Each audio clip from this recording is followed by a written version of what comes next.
Today's video is going to be a little different. Today's video is an appreciation video. It's a video where I'm going to give flowers specifically to the Memphis Grizzlies, a team that y'all have probably heard me talk about numerous times on a podcast and in different random YouTube videos that I've uploaded. But I've been in awe and I've been extremely impressed, to say the least, with how the Memphis Grizzlies have developed talent over the years. I think they've been like almost in a league of their own. And again, I've just been extremely impressed. And so I knew I was going to make this video in the month of December, where I knew I was doing this crazy upload streak throughout the entire month. I wrote down in my notes, Grizzlies player development, just to give me an opportunity to really speak in depthly on everything that I'm seeing and everything I've deep dived into, to realize that all of this is by design. None of their player development or them finding gems has been, a coincidence or an accidental, or, because sometimes in the NBA you can get lucky, right? We just calling a spade a spade. Stars can align. Players can come to your team at the right time, right place, and you just strike gold. That does happen in the NBA and in the basketball world. We don't have to pretend that that isn't the case on certain times. But I think when you look deeply into the Memphis Grizzlies and you see the amount of players that I'm listing as development pieces or gems or guys that they were able to find as diamond in the roughs, you realize quickly that this is all by design. And the first thing I want to talk about is player development in itself, especially at the NBA level. There are three key components for me that stand out in player development. And there's many more components for sure, but these are just the three main elements that I think can't be lost in translation, which number one is the ability to identify talent. I think a lot of people don't understand how difficult and how hard it is to identify real legitimate talent that can play at the NBA level, right? Walking into a gym in America and seeing a Cooper Flag and walking away saying he has a future in the NBA, that doesn't take a genius. That isn't rocket science, right? That ain't that hard to be able to do, right? To walk into a gym and to see a teenager or a young player who can jump out of the gym and shoot the basket, like dominate on their circuit and walk away, be like, man, he's a pro. That don't take work. The real work and talent identifying is to be able to walk into a gym in Purdue, Fort Wayne, and see a John Conchar and be able to say he has a future in the NBA. He has something in his game that can be a contributor to an NBA rotation. That is the type of talent identifying that I'm talking about when I say identifying talent, right? I think a lot of people forget that there are like leagues and levels to player identification as far as high level talent. And this is the type of organization and the type of team that has been able to do that. The second thing with player development is, after identifying the talent, it's developing the talent. Being able to see the talent at a Division III level, Division II level, low level, Division I, mid-major, Division I, and to be able to see translatable skills that can go into the NBA. And I think that's where a lot of teams in the history of the NBA, a lot of executives and scouts have failed and have had extremely bad misses. Because what a player shows you in college, or sometimes what a player doesn't show you in college, isn't the reality of the player that they are going to be at the pro level, right? You may have a guy in college basketball putting up really good numbers, right? He may be doing his thing, an exciting player, and you may get lost in all of that because he's a ball dominant player. So when you draft him, or you're interested in drafting him, you have to look at him and say, is he going to have that same role in the NBA? And the answer to me, a lot of times, unless they are like the legitimate top picks in the draft, is no, right? The 21-year-old, the 22-year-old guard who is really doing this thing at the NBA, at the college basketball level or whatever, he's probably not going to get drafted in the second round and walk into a team and be able to command a high usage rate and have the basketball in his hands for a large portion, right? Because any team you go to is going to have a Shai Gilgeous-Alexander, a LeBron James, a Devin Booker, a Kevin Durant. Yeah, hell, even the Nets have a Cam Thomas and Dennis Schroeder. The Bulls have a Kobe White and a Zach LaVine. LaMelo is on the Hornets. All of these teams already have guys. So if I'm looking at a young player, I'm looking at a player that I'm projecting to see in the NBA, I have to ask myself, are the main strengths of this player translatable for what their realistic role will be in the NBA? And oftentimes, when we look at misses, I think that's not taken into account. of like his NBA role or situation probably isn't going to be that.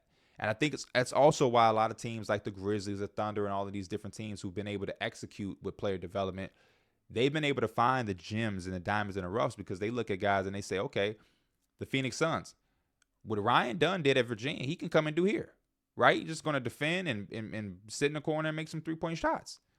That's translatable. His two main strengths is what we expect his role to be at the NBA. So, of course, when he first came into the league, especially when he was making the shots, it was very, very translatable. It fit like a glove. It was nothing that was really different besides the actual competition and pace of the game. But from a role perspective, it's almost the exact same. And then the last component, the last big component to me, is after you identify the talent, after you develop the talent, you have to know how to properly use the talent, which is one of the most heartbreaking things for NBA fans around the association. Because a lot of times what I see on my Twitter or in comments is a player will go to a new team and they'll look like an extremely, completely different player. And fans will say, I wish you would have did this on my team. Or what was that when you played for us? And they fail to realize a lot of that isn't the player. Majority of the times, that's your coaching staff who wasn't able to figure out how to properly place a player in the rotation or properly use them. One of the examples I'm going to give is one that has always frustrated me. And it's not that I'm a fan of either of these teams. It's just the fact that when this guy was coming into the NBA in the draft, and it's still on my Twitter, I had him on my list of sleepers. I'm like, man, this guy is a sleeper. He's a second-round sleeper. He is going to be good. And the team he drafted to, or got drafted to, they needed exactly what his translatable skill was, which was shooting. Joel Embiid, Ben Simmons, all you have to do is surround them with shooting and perimeter defense. Shooting and perimeter defense. So when they got Isaiah Joe in the second round, I'm like, oh, man, I'm about to look like a genius in a couple years. They got a shooter who I know is going to be able to knock down shots. They got Ben Simmons and Joel Embiid, two guys who create a lot of open shots on the perimeter. This is going to be an incredible marriage between this player and the organization. Man, they did it. Shout out to the Philadelphia 76ers just for years to go by, and nothing materialized there. They end up letting him go, and what happens? He goes to the Oklahoma City Thunder. Looks like a completely player now in 2024, 2025. There's not a team in the NBA that wouldn't take Isaiah Joe and give him a role. One of the prime examples of identifying talent, developing talent. I'll even give them the credit of developing talent, but not being able to properly utilize them. And those are the three main components for me. Now, before we dive into the players, because there's a long list of players that I don't think we consider with the Memphis Grizzlies on the top of our mind, because they have such main guys that I think distract us from everybody they kind of had a hand in. But to paint the picture fully on why Memphis is so good at this, we have to start at the top, right? So originally their GM was Chris Wallace, and we're going to give Chris Wallace credit for Jaren Jackson, who he drafted at 4th out of Michigan State. We're also going to give him credit for Dillon Brooks, who was a second-round pick. I think he was like the 45th pick in the second round, a late second or mid-second round pick that they got the rights to from Houston. And Jaren Jackson, of course, top 5 pick, phenomenal job. But just being able to get what you got out of Dillon Brooks, we can start there. Like, Dillon Brooks is one of the first guys that they got in the second round, and they developed, and he was an older player. So, you don't have to spend too much player development there, but just being able to identify that he had the 3-and-D ability after being like a go-to guy for Oregon, and to be able to get that out of him and have him be one of your featured players during the rejuvenation of what the Memphis Grizzlies became a couple years into Dillon Brooks' career. So we're going to credit that to Chris Wallace. After Chris Wallace was Zach Kleiman, the current GM of the Memphis Grizzlies. And what they did perfectly, in my opinion, the Memphis Grizzlies, they kind of went the NFL route, right? So they stepped away from Chris Wallace. They promoted Zach Kleiman, who I think worked with Chris Wallace for a few years. And what Zach Kleiman was able to do is hire his first coach, which is Taylor Jenkins. And then they were able to draft Ja Morant.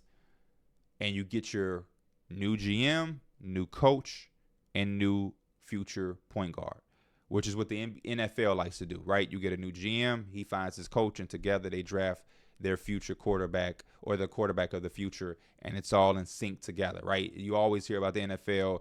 You'll have a new GM or a new regime come in, and it's like, that's not their quarterback. That's not the guy that they drafted, right? So you like to be in sync, and the Memphis Grizzlies did a very good job with making sure that they were in sync, and it all fit. Taylor Jenkins was a young coach. Zach Kleiman's a young GM, and Ja Morant was a young point guard at the time, and it has all paid off extremely well. Taylor Jenkins, some background information on him that is going to make a lot of this make sense as well. Interestingly enough, Taylor Jenkins is a rarity in the NBA.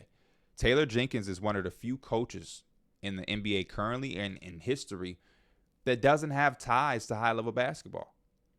Taylor Jenkins didn't play basketball past high school. And from everything that I've read and seen, he was a really good high school basketball player, never the star or anything, but just a really good basketball player who made very little mistakes. And after high school, he went off to college like a regular person and, stayed in tune with the game. And eventually he was an intern for the Spurs, right? Of course, he's tied in with the Spurs. And he was an intern as basketball operations in the basketball operations department. And that led him to being promoted. He was a D-League assistant coach where he won a championship. Eventually, the D-League head coach over there in San Antonio moved up to being an assistant. Mike Budenholzer, who was from the Spurs tree as well, took him under his wing. And eventually, Budenholzer goes to the Hawks, brings Taylor Jenkins. Budenholzer goes to the Bucks, brings Taylor Jenkins. And then eventually, Taylor Jenkins becomes the head coach of the Memphis Grizzlies. But he's from originally a coaching tree in San Antonio who was known for player development and being able to identify talent, develop talent, and then put talent in a proper position to succeed. And then to a lesser degree, Budenholzer has been kind of the same thing at different stops for him, where he's been able to identify talent, find talent, and properly utilize the talent. So he comes from that as a head coach, Taylor Jenkins. One of the other things recently for the Grizzlies is that they reconstructed the coaching staff around Taylor Jenkins, and they went out and got a bunch of new guys. And I'm going to talk about some of these guys real briefly, but just to give you to paint a picture of the type of people that they're bringing in their organization and why a lot of the player development or the gems they've been able to find is by design. So they brought in Joe Boylan this past year, who was the director of player development for the Timberwolves. And if you look at the Timberwolves, you see some of the talent they've been able to identify and develop and properly utilize, whether that's Naz Reid, who was undrafted, Jaden McDaniels, a late first-round pick, even a Jordan Miller, who still hasn't popped off yet, but I'm a big believer in his talent, Jordan Miller, and various other talents that I'm sure I'm forgetting about off the top of my head. But they brought in Joe Boylan. He was the key to the approach of player development. That's what's said about him. Like, the way that they're going to attack player development is coming from Joe Boylan. Another guy that they brought in is, I know I'm going to butcher his name, so please give me empathy. But it's Tomas Lisalo, who won the Euro Cup with Team Paris. And apparently he has one of the most incredible offenses that was ran in the Euro Cup and in the Euro League. Right, they had an offensive rating of nearly 130, like it was like 128 or something, 127 or something like that. And Taylor Jenkins basically said that his offensive basketball scheme in mind is brilliant, and that's going to be a big factor in them. And we've seen this year the Memphis Grizzlies are off to a great start. But again, another guy who comes from a place and it comes from a background where you have to be able to properly utilize talent. When you have a high-powered offense, that means the entire team is in sync, right? Like, high-power offenses are sometimes, it's not impossible at the NBA level, but in the Euro League, the Euro Cup, Division I basketball, low-level Division II or Division III, or even mid-major college basketball, you don't have a Luka Doncic or you don't have LeBron James. So you have to have the entire team be brought in to what the program is, and you're finding a way to utilize the skill set of everybody. So I don't take that lightly at all either as an hire. You also have Noah LaRoche, who has another incredible offense, a 5-out offense, which is basically a more modern version of the motion offense. But this offense doesn't have a pick and roll. They do no handoffs. It's no sets in this offense. It's just a 5-out offense that constantly has motion. You pass, you cut, you replace, you fill, and it's just it opens up driving lanes. I would encourage y'all to really go look up Noah LaRoche in a 5-out offense that he is kind of, I would say, I don't want to use terms like revolutionize, but he's found a way to increase in this new generation of basketball and 5-out offense, and it's a sight to see. And the next time you watch the Grizzlies, if you see them play a 5-out style, you now know you can credit Noah LaRoche. And then last but not least, the last name I'll mention is Jason March, who was a G League coach who played a role in Gigi Jackson, Jake LaRavia, Santi Aldama, Vince Williams Jr., John Conchar, and all of their development. So he got a promotion as a part of the coaching staff. But I'm painting a picture to show you guys that everybody that they have in their ecosystem has a background in talent and player development. Like, that is their biggest thing. They have some type of tie to be able to identify talent, help develop the talent, and then also know how to properly use it. When I'm talking about some of these assistant coaches who come from coaching and creating offenses, whether it's overseas, whether it's Division II or Division III basketball, where I think Noah LaRoche comes from, those are the type of people who really have to be high on player development. Because again, at Division II or Division III, Cooper Flagg isn't walking through the door. So you have to be able to take minimized talent and extract all of its potential to flow together and empower players and give them confidence in the ability to go out there and play their best brand of basketball. So that's just to set the tone and to paint the picture of how we get here. So again, we give Chris Wallace, Jaren Jackson, and Dillon Brooks, right? Now let's talk about Zach Kleiman, Taylor Jenkins, and their era, and all of the guys that they've been able to identify, utilize. I am going to say they're not perfect. Zaire Williams, I guess, is like technically a miss he's a miss for the Grizzlies. But so you draft Ja Morant. In that same draft, you were able to draft Brandon Clark at 21. One of the first trades that Zach Kleiman made when he took the job of head GM of the Memphis Grizzlies was the Mike Conley trade, in which he was able to get back Grayson Allen, a guy who I think really had some good years with Memphis and kind of put his name on the map as a rotational three-point shooter. Even though we knew he could shoot the three ball, he had a solid year, if I'm not mistaken, with Utah his rookie season. But I really feel like he became Grayson Allen of the NBA with the Memphis Grizzlies. They also went out and got DeAnthony Melton in a trade where they sent Javon Carter and Kyle Korver to the Phoenix Suns. And DeAnthony Melton played his first rookie year with the Phoenix Suns.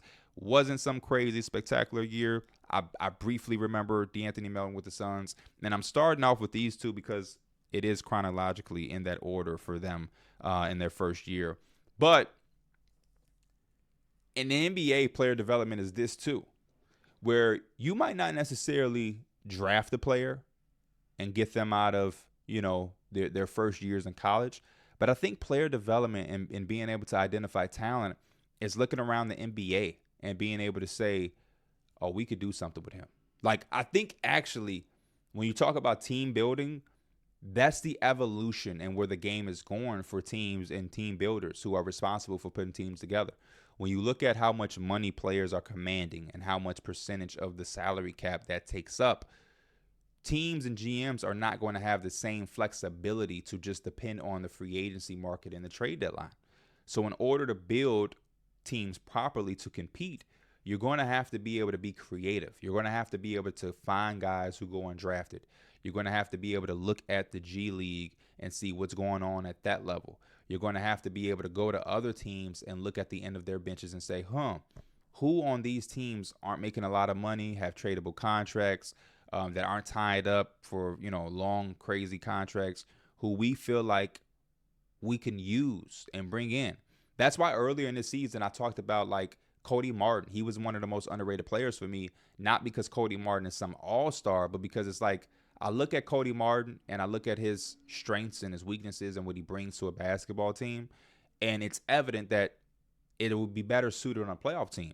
And when you look at his contract, it's like, oh yeah, Cody Martin is going to be a hot name during a trade deadline, because I can see a team that doesn't have as much wiggle room to bring in a Jeremy Grant or one of those crazy contracts, but needs some type of help and some well-rounded basketball player. Cody Martin could definitely have a playoff appearance where he's a extremely focal part of somebody's bench unit, in my opinion. And that's what you have to do. And when I look at some of these players that the Memphis Grizzlies have been able to bring in, that's exactly what they did. They looked at the Phoenix Suns and they saw different moments from DeAnthony Melton and said, we can do something with him.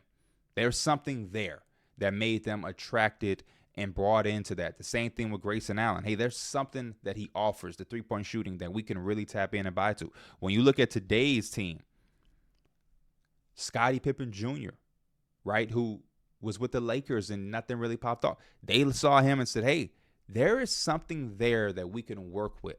Tyus Jones, right, who wasn't drafted by them either. And, shout out to Minnesota. He had some solid years with Minnesota to start his career. But I think Tyus Jones really hit the map as a Memphis Grizzly backup point guard.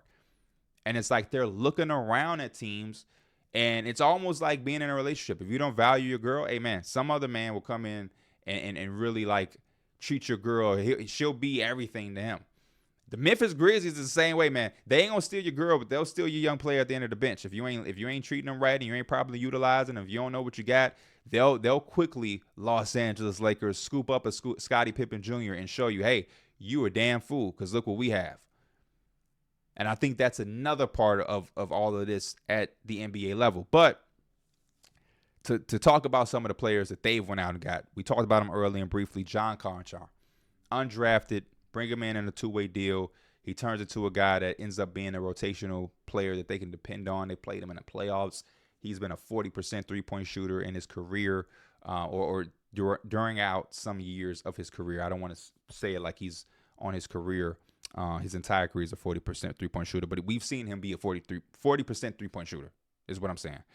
And a guy that's not from a Duke. He's not from North Carolina. He's from Purdue, Fort Wayne. And they were able to identify, bring him in, develop him, and then make him out to be a rotational player. Desmond Bane. Desmond Bane, as great as he is, he wasn't a lottery pick. Desmond Bane was a 30th overall pick for them.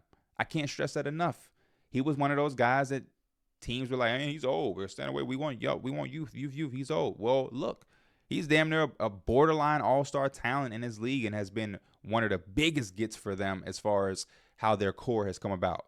To get Ja and Jaren in the top 5 of their respective draft classes, but then to go out and get Desmond Bane at 30, and now he's a part of that core with them, amazing hit. The same year, they was able to get Xavier Tillman, a second-round pick, who, again, Xavier Tillman is no building block or anything, but he gave them some really good years.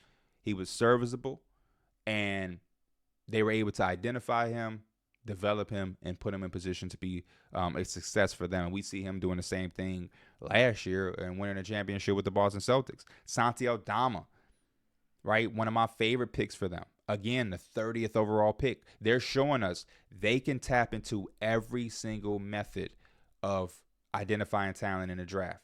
They hit on their top end picks, Ja Morant and Jaren Jackson. They hit on, which we'll get to, middle range picks, late first round picks, second round picks, and undrafted players.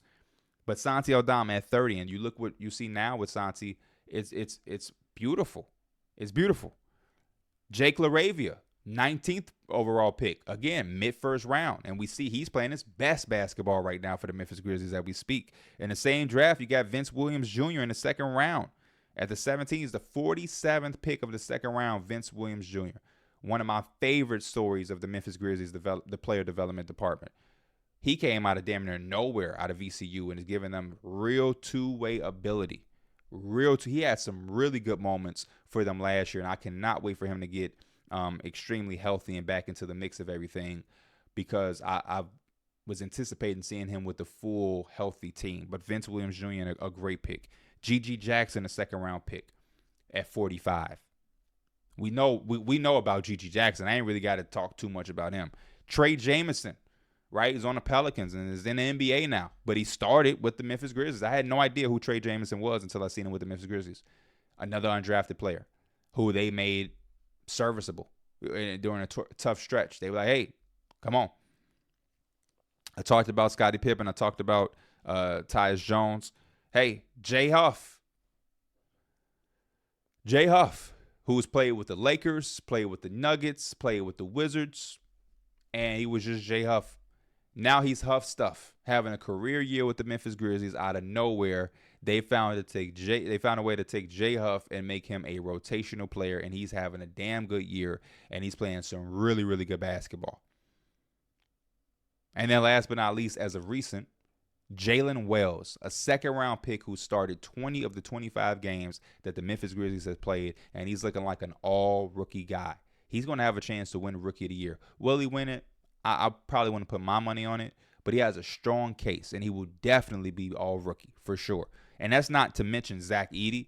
I don't want to give them too much credit on Zach Edey because he's been an older guy. And, he was already well-developed coming out of Purdue. But I'm going to give them some credit because Zach Edey is a guy that wasn't like a for sure fire NBA player coming into the NBA.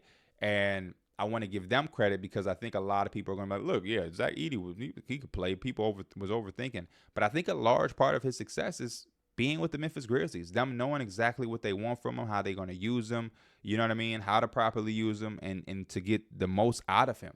But on this list, I've named 1, 2, 3, 4, 5, 6, 7, 8, 9, 10, 11, 12, 13, 14, 15, 16, 17. I've named 17 players. 17. And that's not including Jaren Jackson and Dillon Brooks because technically they come from a Chris Wallace era.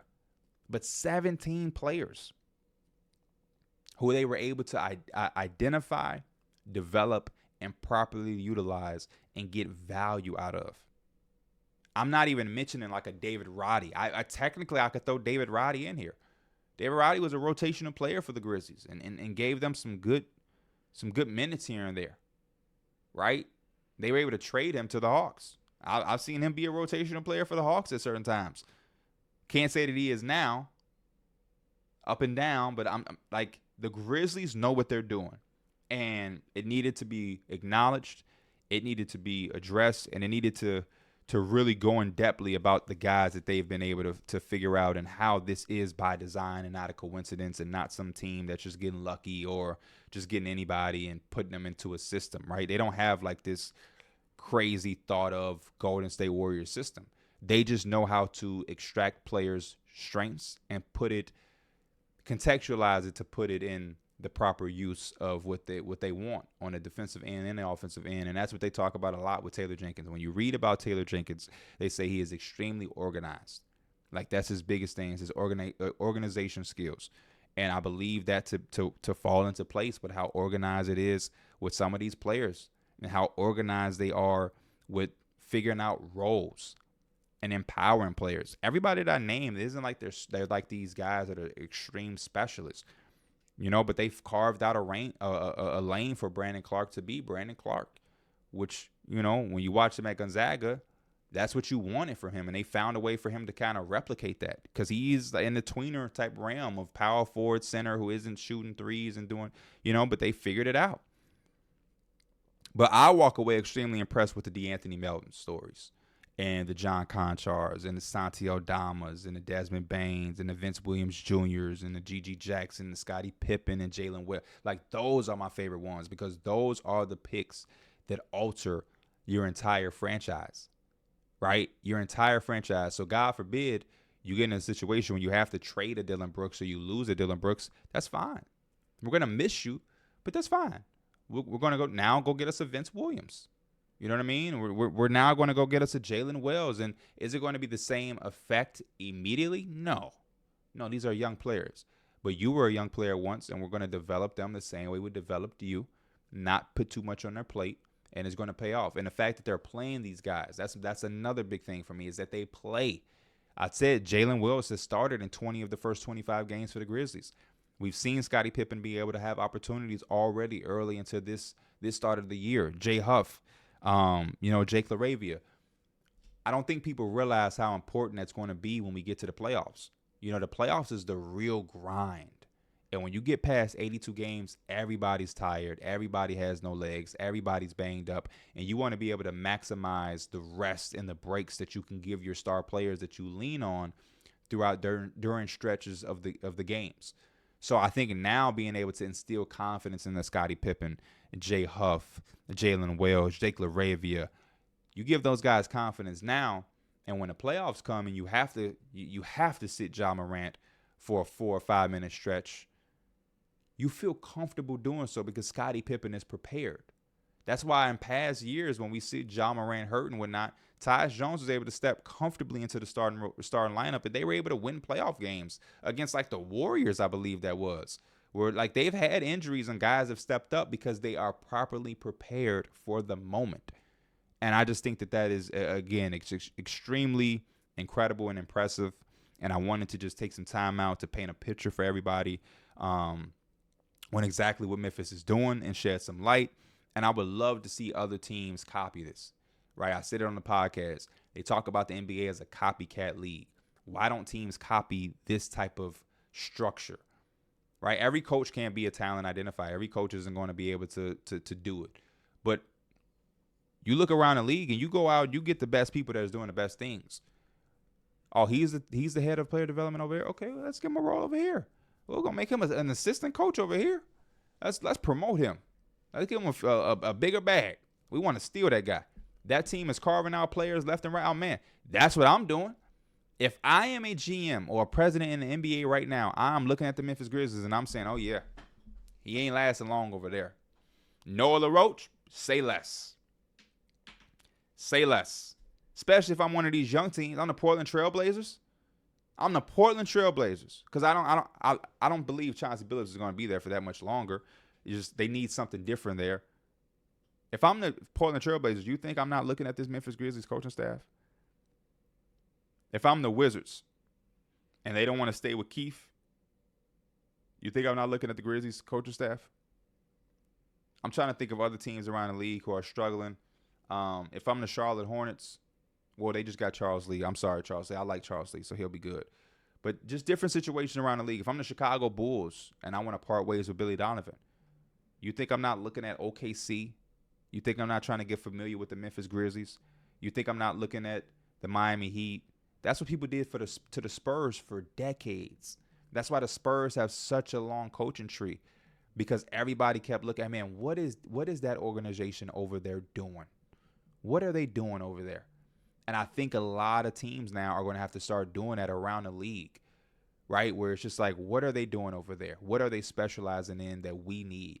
And you look at a lot of the bottom tier teams around the NBA, they don't know how to identify talent. They don't know how to develop talent, and they don't know how to properly use talent. That's why we constantly see the same teams picking in the top 5. And it's like, can you get out of that era? And even when you do, right, let's just say some of these teams get lucky because you have an abundance. You've drafted in the top 10 the past 7 years. Eventually, you're going to start to get some talent to be able to win a few more games to where you're not drafting in the lottery anymore. What are you going to do then? Because we're in the state of the NBA where just having the guy isn't enough anymore. You now have to surround the guys properly. We saw Tatum and Brown and the Celtics. It took them a while. It took them a while. But the stars aligned and they executed. Right? Like, you can't just have LeBron and AD and you're worry-free. No, you have to go out there. You can't just have Luka and Kyrie. Like, no, you got to go get a Daniel Gafford. You got to hit on a Derek Lively. You got to get a PJ Washington. You know what I'm saying? Like, that's the way that the league is going. And so I look around at teams and I scratch my head because it's like you have so many different organizations who have key voices. It's just about doing the due diligence to go get them. So that's it for me. Y'all leave y'all thoughts in the comments. I know a lot of Memphis Grizzlies fans are probably going to be super excited to see this. I love shedding light and love on teams that don't always get to be talked about at an extreme level, like a Laker, Knick, Warriors type of level. So I appreciate y'all as always, and I will see y'all again tomorrow. I'm out. Peace.